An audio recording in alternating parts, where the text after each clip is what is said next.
Hi friends, today நம்ம பார்க்க போகிறது 11th standard economy book volume 2 வந்து பார்க்க போகிறோம். ஸோ இதில் lesson number 7 பார்க்கலாம், which is Indian economy. So GDP is calculated for 1 year. GDP எத்தனை வருஷத்துக்கு கால்குலேட் பண்ணுவாங்க அப்படின்னு பார்த்தோன்னா 1 year தான் வந்து கால்குலேட் பண்ணுவாங்க. So human development index, physical quality life index, gross national happiness index இதெல்லாமே வந்து கால்குலேட் பண்ணுவாங்க. சரிங்களா? The gross national happiness index was coined by Bhutan king. யார் அப்படின்னா பூட்டான் கிங் தான் வந்து நேஷ்னல் ஹாப்பினஸ் இண்டெக்ஸை வந்து இன்ட்ரடியூஸ் பண்ணியிருப்பாங்க. So India is the 7th largest economy of the world. India's average growth rate பார்த்தோன்னா approximately 7%. India has a mixed economy. அப்படின்னா public and private பார்ட்னர்ஷிப்பாகவே ப்ராஜெக்ட்ஸ்லாம் வந்து நடக்கலாம். And also open economy. சரிங்களா? அடுத்த 16% வந்து depend on agriculture. That is 70% of our GDP வந்து 17% of our GDP contributed to the agriculture sector. India holds 7th position in terms of nominal GDP and 3rd in terms of power purchasing parity. India is the world fastest growing economy in 2016 and 17. So the growth rate is next to China. India பார்த்தோன்னா 16 and 17ல ரொம்பவே வந்து fast growing எக்கனாமியாக இருந்துச்சு, which is next to சைனாக்கு அடுத்தபடியாக இருந்துச்சு. The service sector contributes a lion's share of GDP in India. அதிகமாக வந்து நம்மளுடைய Indian எக்கனாமியில் ஜிடிபி கான்ட்ரிபியூட் பண்ணுற செக்டார் பார்த்தோன்னா service sector. The annual addition of population equals the total population of Australia. So நம்மளுடைய population yearly வந்து addition ஆகும்போது பார்த்தோம் அப்படின்னா அது வந்து ஆஸ்திரேலியன் பாப்புலேஷனுக்கு ஈக்குவலாக இருக்குது. ஸோ இந்தியாவில் உள்ள ஹையர் பர்சன்டேஜ் ஆஃப் பாப்புலேஷன் பார்த்தோம் அப்படின்னா பிலோ பவர்ட்டி லைனில் தான் வந்து இருக்குது. பிகாஸ் எதனால் அப்படின்னு பார்த்தோன்னா இன்அடிக்குவேட் எம்ப்ளாய்மெண்ட். சரியா? The Indian economy is characterised by a jobless growth.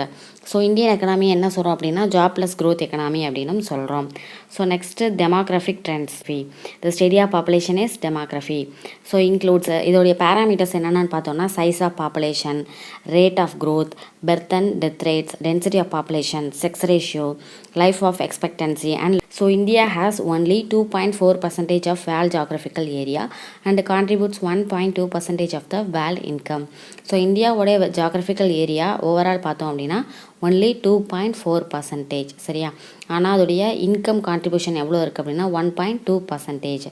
So UP Maharashtra combined population is more than the population of US, which is the third most populous country of the world. So the combine population of யூபியும் மகாராஷ்டிராவுடைய combine population பார்த்தோம் அப்படின்னா which is equal to more than எதை விட அதிகமாக இருக்குது அப்படின்னா யூஎஸை விட அதிகமாக இருக்குது. So India is the third most populous country of the world. அவரோட நெகட்டிவ் க்ரோத் பார்த்தோம் அப்படின்னா so the negative growth during 1911 to 1921 due to the epidemics like cholera, plague and influenza. The year of 21 is known as year of great divide. So the year of great divide கேட்டாங்கன்னா 1921 is a year of great divide. எதனால் அப்படின்னு பார்த்தோன்னா negative growth rate வந்து ரொம்பவே கம்மியாக இருக்கும். எதனால் அப்படின்னா காலரா, பிளேக் அண்ட் இன்ஃப்ளூயன்ஸா டிசீஸ்னால கம்மியாக இருக்கும்.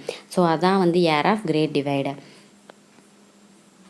So 1951 the population growth come down from 1.33% to 1.25%. So it is known as year of small divide. So ஏற்கனவே நம்ம வந்து கிரேட் டிவைட் பார்த்துட்டோம், பட் இங்கே வந்து ஸ்மால் டிவைட். இதோடைய பேஸ் பாப்புலேஷன் க்ரோத் பார்த்தோன்னா 1.33%. அதுலேருந்து டவுன் ஆனனால ஸோ இதை வந்து year of small divide அப்படின்னு சொல்கிறோம். So 1951 is the year of small divide. 1961 பார்த்தோன்னா பாப்புலேஷன் வந்து இன்க்ரீஸ் ஆக ஆரம்பிச்சிருச்சு. ஃப்ரம் என்னென்னா 1996 to 1.96 to 2% வரை இன்க்ரீஸ் ஆயிடுச்சு. ஸோ இதை வந்து என்ன சொல்கிறோம் அப்படின்னா year of population explosion. So இந்த 3 டைமையும் நல்லா ரெஃபர் பண்ணிக்கோங்க, எக்ஸாம்பிள் கேட்கலாம். So 1921, 51 and 61. So the 2011 census reveals the growth of youth population, which is described as demographic transition. So இங்கே crude birth rate and death rate வந்து refer பண்ணிக்கோங்க. The birth rate to the ratio of 1000 persons of population, அதான் வந்து birth rate. So death rate அதே மாதிரி தான். So the Kerala has the lowest birth rate, UP has the highest birth rate. birth rateன்னு பார்க்கும்போது Kerala and UP வந்து ஞாபகம் வரணும், உத்தரப்பிரதேஷ் வந்து ஞாபகம் வரணும். ஸோ வெஸ்ட் பெங்கால் அண்ட் ஒரிசான்னு பார்க்கும்போது டெத் ரேட் வந்து ஞாபகம் வரணும். ஸோ வெஸ்ட் பெங்கால் பார்த்தோன்னா lowest death rate, Orissa highest death rate. Bihar has highest decadal growth rate of population. Kerala has the lowest டிகேடல் growth rate. So 10 வருஷத்தில் பார்த்தோன்னா ஹையஸ்ட் பாப்புலேஷன் இன்க்ரீஸ் ஆகிருக்கிறது பீகாரில், அதே lowest அப்படின்னு பார்த்தோன்னா கேரளாவில். இந்த 4 states Bihar, Madhya Pradesh, Rajasthan, UP called பிமாரு, என்ன சொல்கிறோன்னா பிமாரு அப்படின்னு சொல்கிறோம், have the very high population. So இதுவும் வந்து எக்ஸாமில் கேட்டிருக்காங்க. The 4 states பார்த்தோன்னா Bihar, Madhya Pradesh, Rajasthan and UP. So the density of population எப்படி calculate பண்ணுவாங்க அப்படின்னா man and land ratio, the total population divided by the land area of the region. So the 2011 census, the present density of population is, so 11th census படி பார்த்தோன்னா the density எவ்வளோ இருக்குது அப்படின்னு பார்த்தோன்னா 382 per square kilometer. So the Kerala, West Bengal, Bihar, UP have density higher than the average. இந்தியாவுடைய average டென்சிட்டியை விட ஹையராக இருக்கிறது எந்தெந்த ஸ்டேட் அப்படின்னு பார்த்தோன்னா இந்த 4 ஸ்டேட் தான். Bihar is the most densely populated state.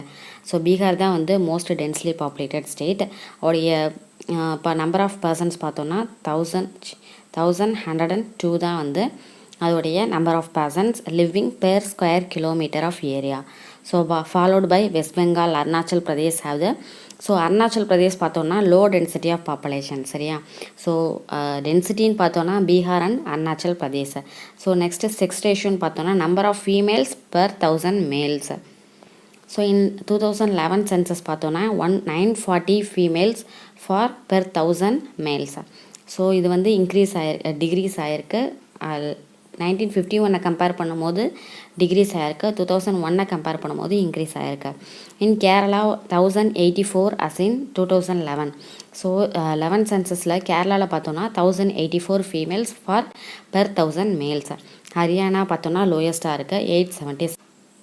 Life expectancy is low when death rate is high. Life expectancy அப்படின்னு பார்த்தோன்னா நம்மளுடைய வாழ்நாள் காலம், அதான் வந்து லைஃப் எக்ஸ்பெக்டன்சி வந்து எப்போ கம்மியாக இருக்கும் அப்படின்னு பார்த்தோன்னா டெத் ரேட் வந்து ஹையாக இருக்கும் போது லைஃப் எக்ஸ்பெக்டன்சி லோவாக இருக்கும்.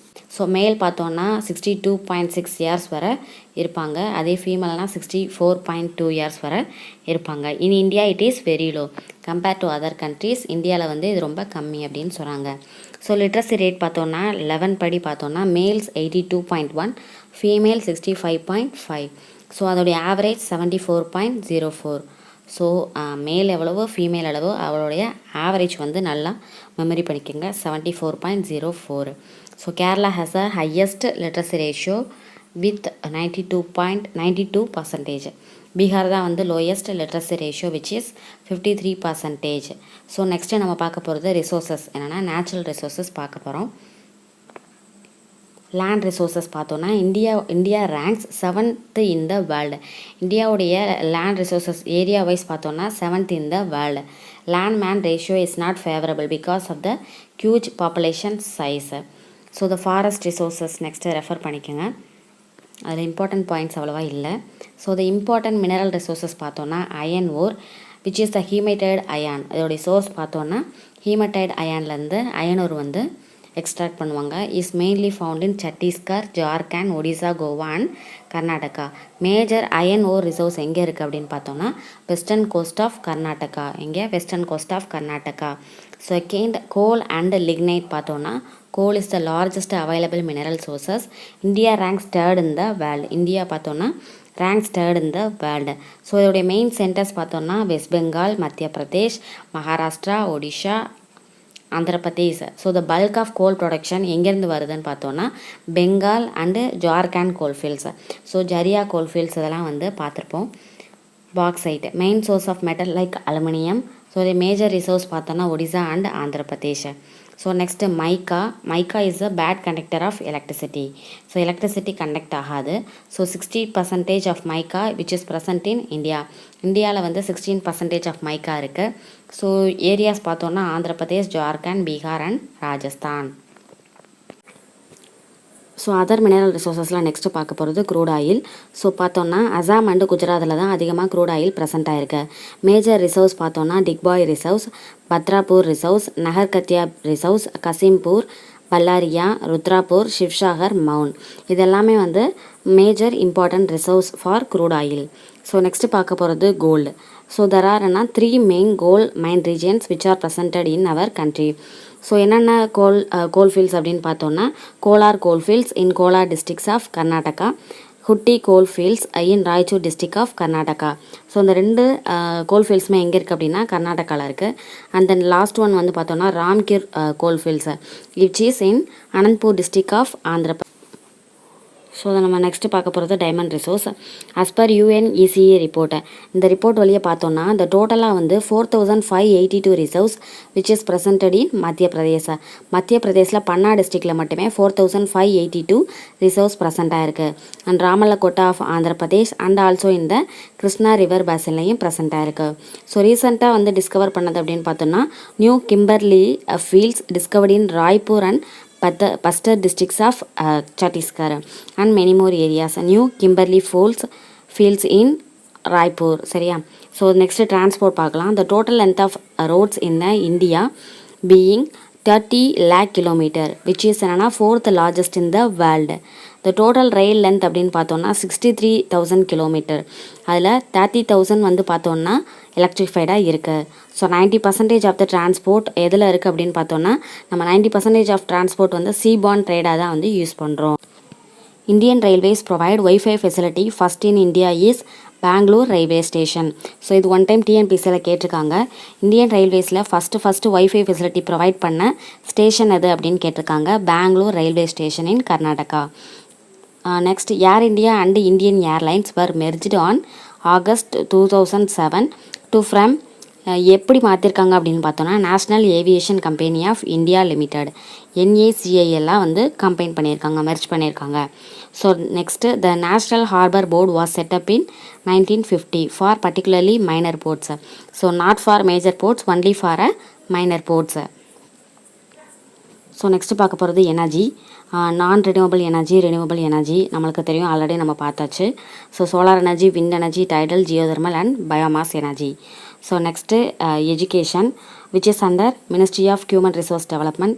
Until 1976 education was under state government responsibility. So 1976 வர ஸ்டேட் கவர்மெண்ட்டோடைய ரெஸ்பான்சிபிலிட்டி கீழே தான் வந்து இருந்துச்சு. The Center by Ministry of Human Resource Development decides India's education budget. So next education system அப்படின்னு பார்த்தோன்னா 6 லெவல் சொல்லலாம். Nursery, primary, secondary level, higher secondary, graduation and post graduation. Next education institutions in India. So the accreditation யூனிவர்சிட்டிஸ்க்கெலாம் accreditation கொடுக்குறது பார்த்தோன்னா UGC தான் வந்து கொடுக்குறது. த budget share contribution பார்த்தோன்னா 3% of GDP contribution to the education sector. So next health. The health in இந்தியான்னு பார்த்தோன்னா which is under the state government responsibility. All medical systems are under one ministry which is AYUSH. So next பார்க்க போகிறது health care services in India. So health status is better in Kerala as compared to other states. So health ஸ்டேட்டஸில் better ஸ்டேட்னு பார்த்தோன்னா கேரளா தான் வந்து better ஸ்டேட்டில் இருக்குது as compared to other states. So India's health status is poor as compared to Sri Lanka.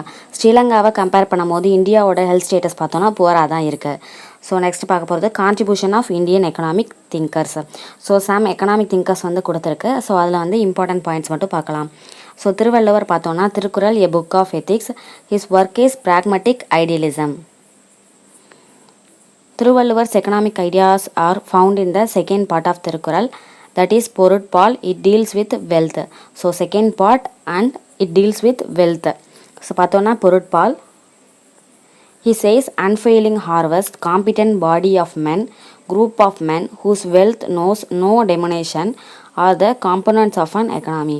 So unfailing harvest, competent body are the important components of a economy அப்படின்னு சொல்லியிருக்காரு. So that is என்னன்னா குறள் number 61. He said agriculture is the most fundamental economic activity. The ploughman alone, he says about the ploughman alone live as the freeman of the soil. So the rest are mere slaves.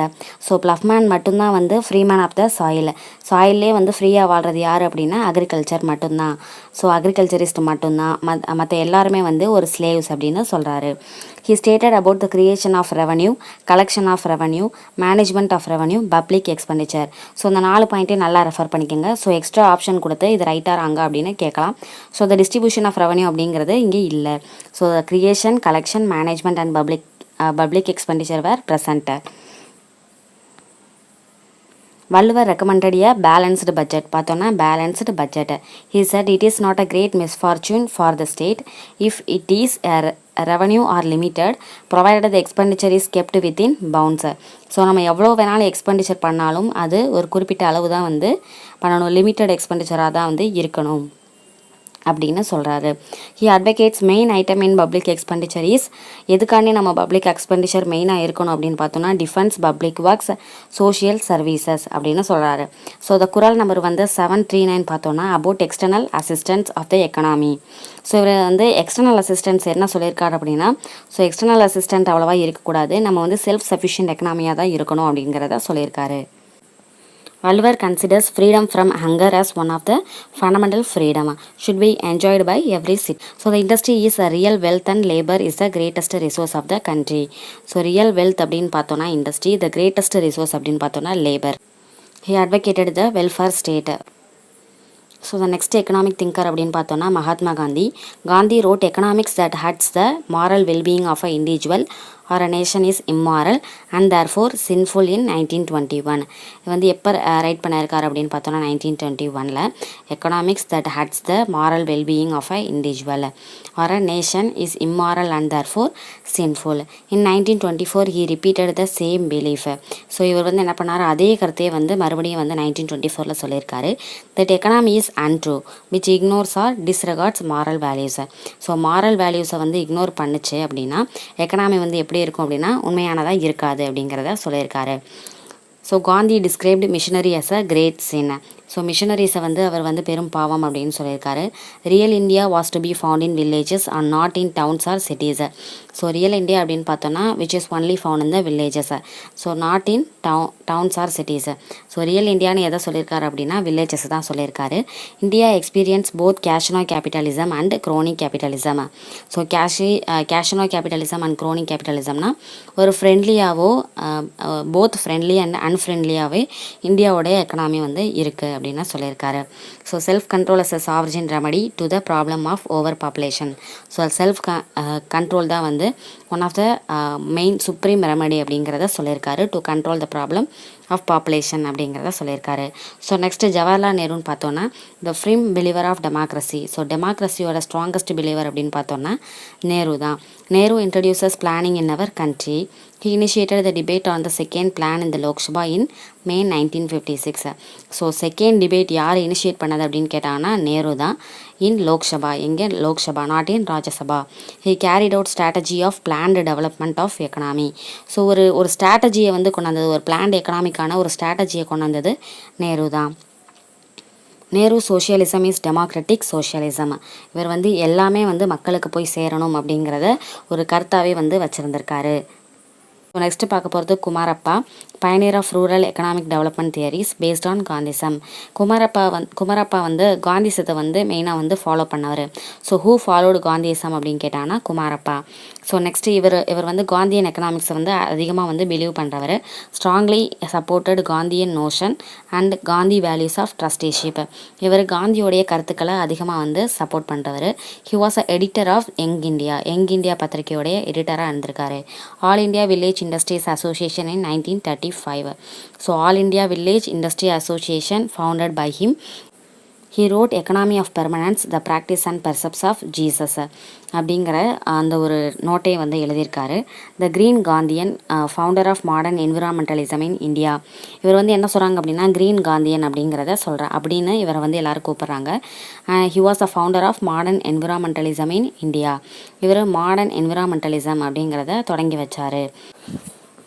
So next பார்க்க போகிறது V.K.R.V. Rao, a great trinity of a pre independent and post independent Indian economist by பிரம்மனந்தா.